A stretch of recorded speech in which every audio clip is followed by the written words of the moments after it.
Otherworldly Evil Monarch, Bab 177. Judul, Suankor keluar. Baiklah, turun. Kamu juga harus pergi dan beristirahat. Jun Wuyi melirik Jun Mo Xie dan King Han. Jangan khawatir, langit tidak akan runtuh. Dan bahkan jika demikian, pamanmu akan berada di sini untuk menjagamu. King Han masih merintih, sementara mata Jun Mo Xie berkedip-kedip karena kegembiraan. Tiba-tiba, bibirnya menekuk menjadi senyuman bengkok, hampir seolah-olah dia telah diserang oleh momen pencerahan.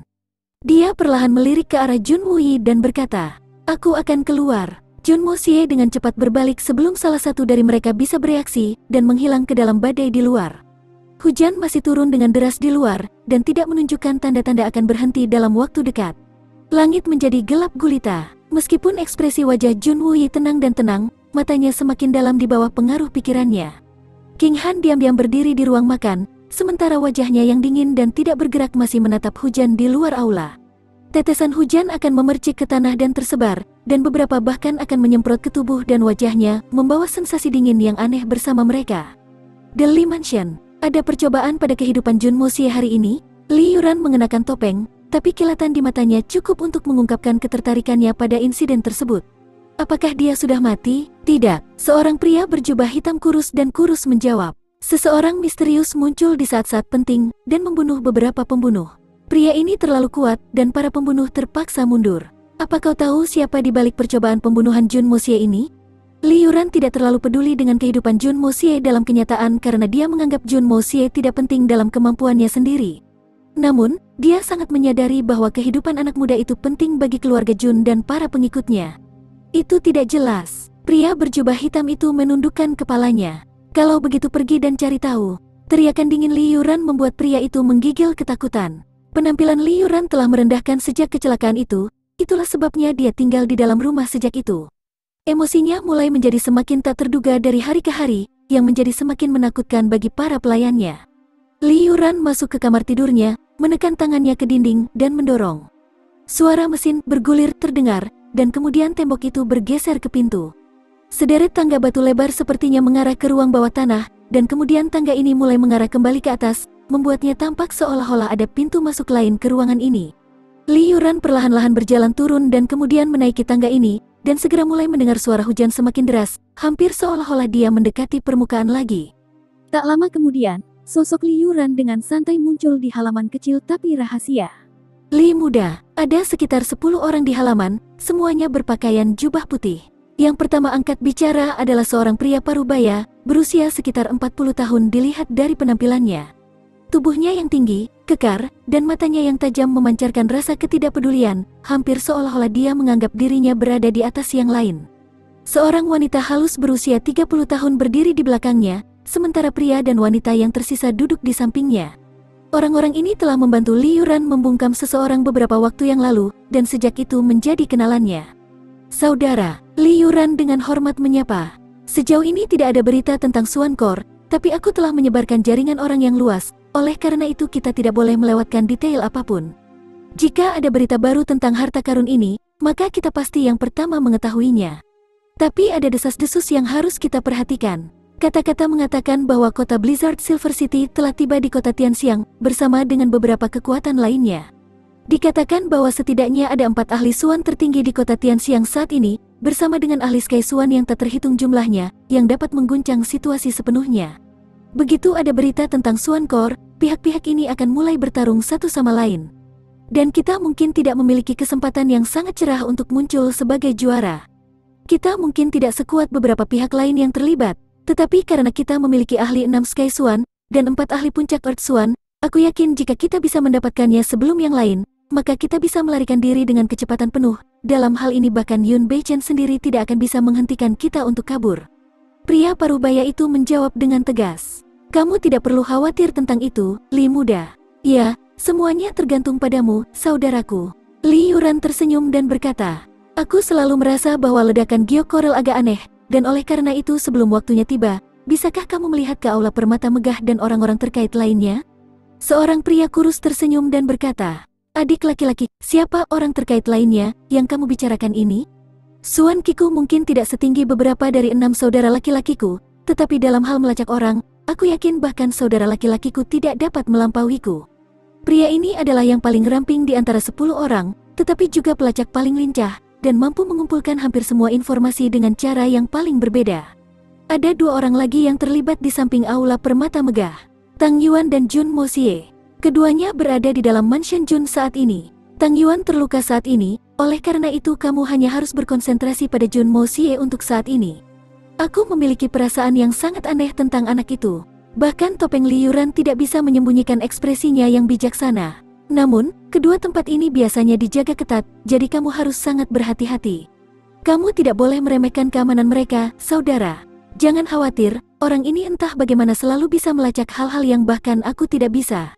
Dia benar-benar ahli seni. Pria parubaya itu tersenyum saat dia menatap tajam ke arah temannya. Wanita yang berdiri di belakang pria parubaya itu tertawa. Masih tidak bisa menahan kenangan masa lalu, pria itu bersenandung 2 kali dan kemudian berkata, "Apa yang begitu sulit untuk ditanggung? Aku disesatkan oleh informasi palsu, dan akhirnya langsung menyerang. Itulah satu-satunya alasan aku akhirnya dibodohi saat itu, kalau tidak aku akan." Seluruh hadirin tertawa, bahkan Li Yuran tidak dapat menahan senyumnya, dan kemudian dia berkata, "Seandainya kamu tidak dapat melacaknya, maka aku yakin tidak ada yang bisa melakukannya.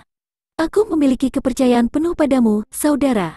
Seluruh ruangan tiba-tiba berbunyi saat bel kecil tiba-tiba mulai berbunyi di sudut ruangan.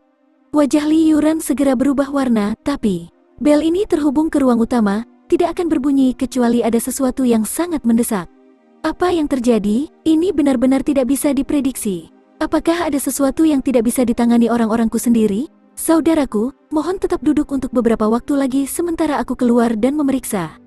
Meskipun aku tidak mengharapkan aktivitas apapun dalam hujan lebat ini, Li Yuran berkata dengan nada yang agak normal. Tidak perlu menjadi saudara muda yang begitu formal, kita mengerti jika kamu memiliki urusan lain yang harus diurus.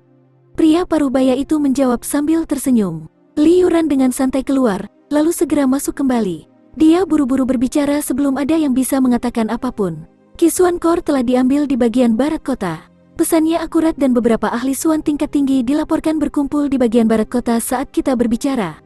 Orang-orang ini selalu mengenal Li Yuran sebagai orang yang sangat tenang dan elegan. Ini adalah pertama kalinya mereka menyaksikan dia bertindak dan berbicara begitu tergesa-gesa dalam 5 tahun kenalan mereka dengannya. 10 orang secara bersamaan melompat berdiri. Pria parubaya itu melambaikan tangannya. Semua keluar, ke arah barat. Ke-10 siluet itu dengan cepat melarikan diri dan terbawa angin dan hujan. Lampu suanki biru dan coklat mereka menyala saat mereka melaju melewati jarak yang memisahkan mereka dari tujuan, dan segera lampu mereka yang berkedip-kedip menghilang ke dalam hujan yang tak berujung. Li Yuran hanya berdiri menatap langit yang berkabut, tidak dapat memahami alasan di balik kesedihan yang menindas hatinya. Bagian barat kota, Tuan Muda Jun sedang duduk di dalam sebuah rumah kecil, rusak dan porak-paranda, dengan topeng menutupi wajahnya. Sebuah suankor berbaring diam-diam di atas meja kecil di depannya. Ini jelas bukan level puncak 9 suankor, tapi level 6 suankor yang telah diperoleh Jun Wuyi untuknya sebelumnya. Meskipun itu adalah benda langka dan berharga, namun itu tidak berada di luar jangkauan keluarga seperti miliknya. Kata-kata dan janji sebelumnya dari Hitman Jun untuk mempertahankan martabat dan kehormatan keluarga Jun mungkin telah diucapkan di bawah pengaruh dorongan hati, tetapi naluri kelangsungan hidupnya jelas memperingatkannya tentang bahaya yang akan datang. Meskipun Hitman Jun cukup berani, tetapi dihadapkan dengan kekuatan seperti Sue Hun Manor, bahkan jantungnya yang berani tidak bisa menahan detak seperti drum. Lagi pula, Li Juetian dari Sue Hun Manor secara luas diakui sebagai orang terkuat kedua yang masih hidup, dan merasa diyakinkan dengan kekuatannya sendiri ketika menghadapi musuh dengan kekuatan seperti itu benar-benar bodoh. Tetapi mengingat semua ini ketika menghadapi ancaman yang akan segera terjadi ini tidak ada artinya, dan oleh karena itu, daripada merenungkan hal-hal spesifik yang tidak berarti seperti itu, Jun Moxie sibuk mencoba menemukan solusi untuk masalah yang dihadapi. Jun Moxie sangat sadar bahwa memprovokasi amukan Silver Blizzard City atau Sue Hun Manor akan cukup buruk baginya. Tapi saat ini, dia berhadapan dengan mereka berdua pada saat bersamaan. Itu adalah masalah hidup dan mati sekarang. Jun Moxie hanya tidak bisa mentolerir rasa malu dari situasi yang dikaitkan dengan sifat berdarah panasnya. Namun jelas bahwa dia bukan tandingan kedua kekuatan ini. Karena aku tidak bisa menghadapi mereka secara langsung, aku harus menipu mereka. Namun, bagaimana aku bisa mendapatkan rencana yang benar? Dia sangat sadar bahwa dia tidak dapat menangani salah satu dari kedua sisi dengan menggunakan cara biasa, dan meskipun dia telah memikirkan beberapa strategi, gambaran keseluruhannya masih agak kabur karena dia tidak dapat datang dengan rencana yang layak. Aksi. Selama penelitiannya tentang Swankor, Jun Mosie telah menyadari bahwa seni membuka kekayaan surga mampu meniru Ki Swankor. Jelas, Jun Mosie telah menyusun strategi ini sejak saat itu.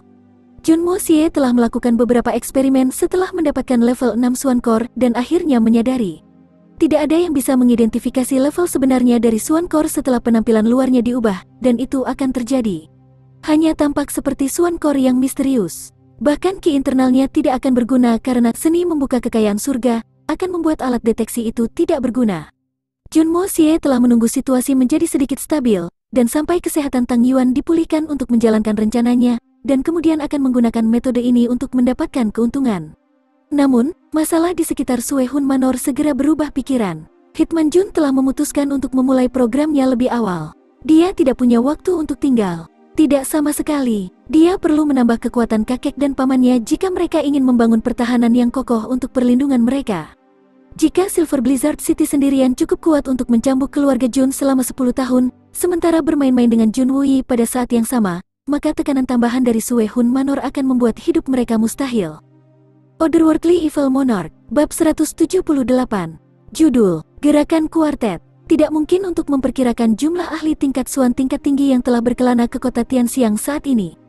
Jika fakta, mengingat bahwa 2 dari 8 master hebat dikabarkan berada di dalam kota saat ini, bahkan sulit untuk memperkirakan jumlah ahli roh Suan yang bersaing untuk harta karun ini. Meskipun badai ini tidak aktif saat ini, tetapi pasti akan ada kekacauan massal di kota begitu Swankor muncul di depan umum. Jun Mosie berencana menggunakan kebingungan ini untuk keuntungannya. Atau mungkin, dia berencana menggunakan situasi ini untuk melemahkan pihak yang bermusuhan. Karena Hitman Jun sudah mengambil keputusan, dia menutup matanya dan mengosongkan pikirannya. Kemudian, dia mengulurkan tangannya ke arah Swankor, dan meluncurkan pagoda Hongjun ke dalam tindakan saat dia merasakan tekstur dingin dari Swankor. Aura yang kuat tiba-tiba keluar melalui meridian Jun Mosie, dan perlahan-lahan menetes ke Swankor. Suan Ki Jun Mosie tidak cukup untuk menciptakan Ki Field, aura, yang begitu besar. Itulah sebabnya dia membutuhkan bantuan Hongjun Pagoda. Cahaya kemasan gelap muncul dari Swankor yang awalnya gelap dan menerangi seluruh ruangan. Aura kuat yang datang dari Swankor langsung menyebar ke segala arah dan mulai menyebar jauh melampaui domain kabin kecil. Apa yang bisa membangkitkan aura sekuat itu? 3 pria tua berambut putih yang telah duduk bersila di dalam aula permata yang luar biasa, tiba-tiba membuka mata mereka saat pria di tengah berseru dengan keras. Puncak Swankor level 9? Ketiga pria itu berbicara pada saat yang sama, dan kemudian saling memandang untuk memastikan kecurigaan mereka.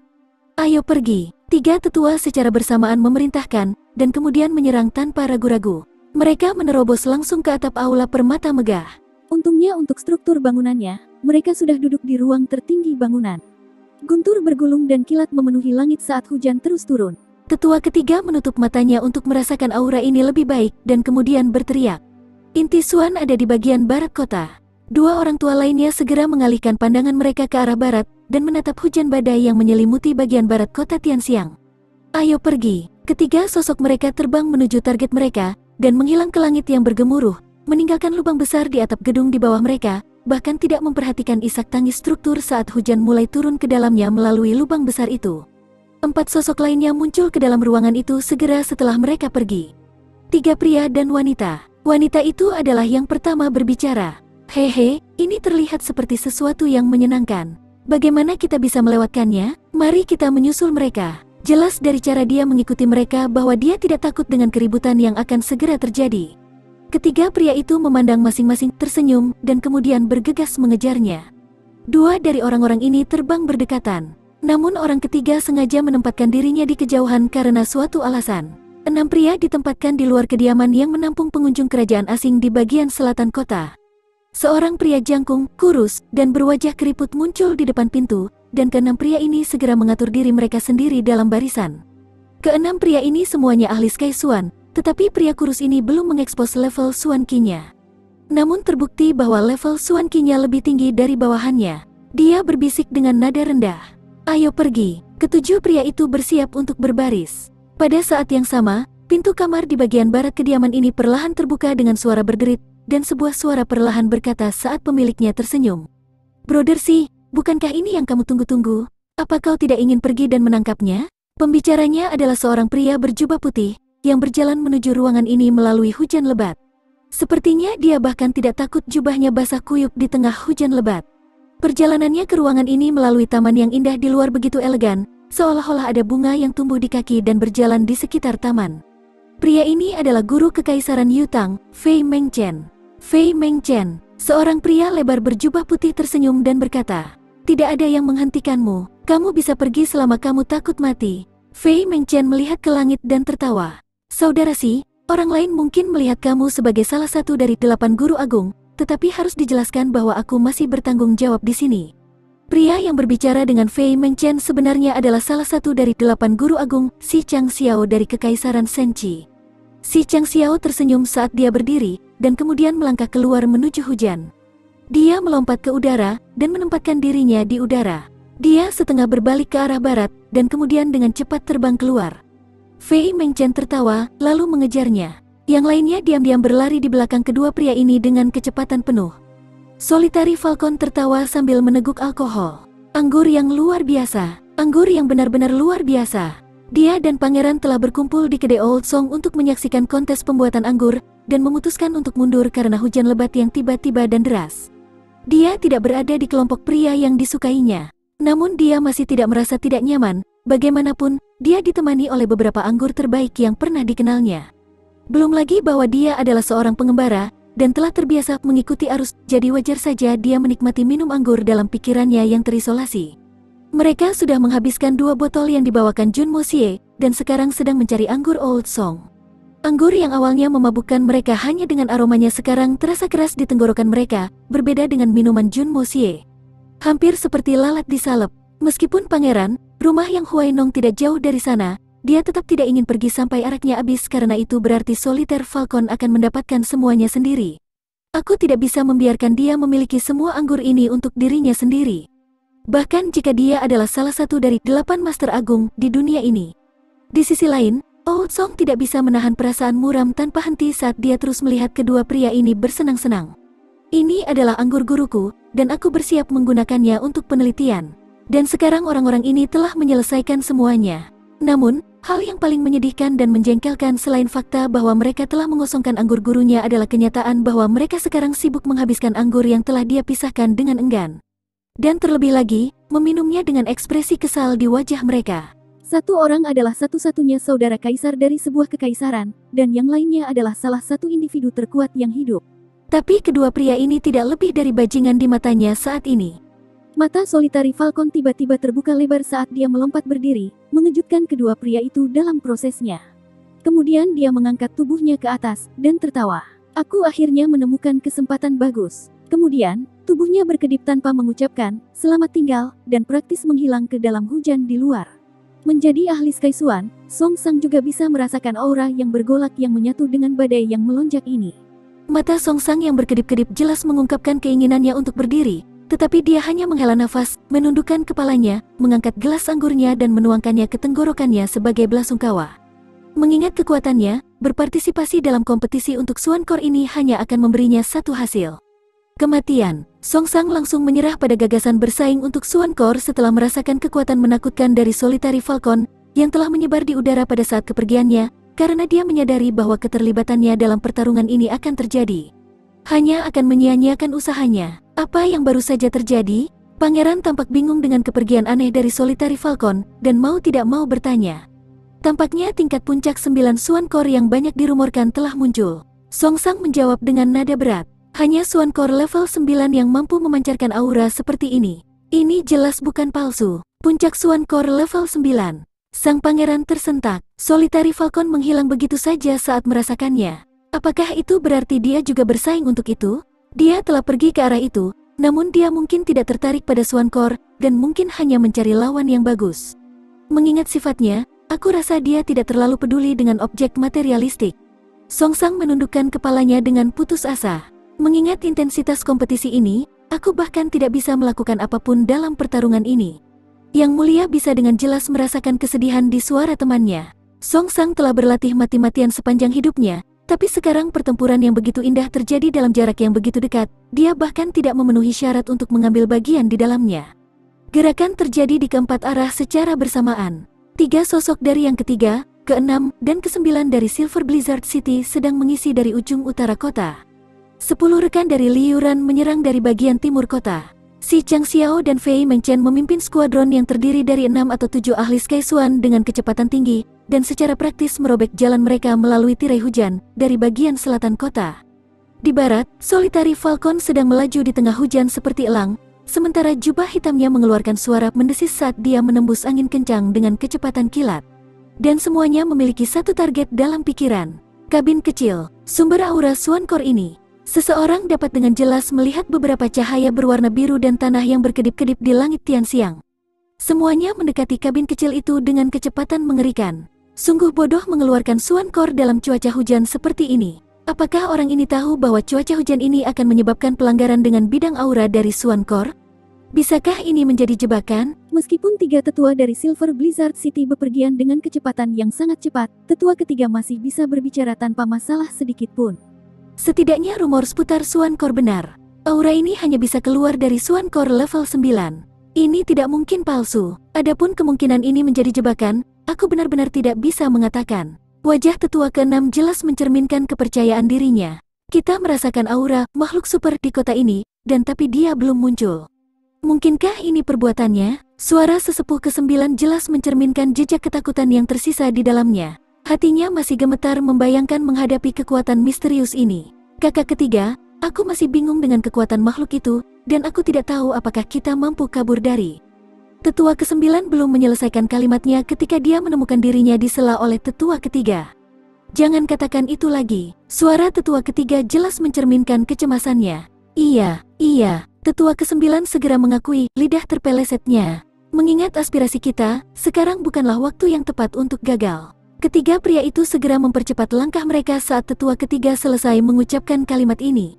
Tiba-tiba, ketiga tetua itu mengalihkan pandangan mereka ke selatan. Tetua ketiga mengangkat alisnya dan berkata, Swan Core ini menarik banyak kompetisi. Bahkan si Chang Xiao dan Fei Mengchen ada di sini untuk itu. Kalian berdua pergi dan memblokir jalan mereka, sementara aku akan pergi dan mendapatkan Swan Core ini.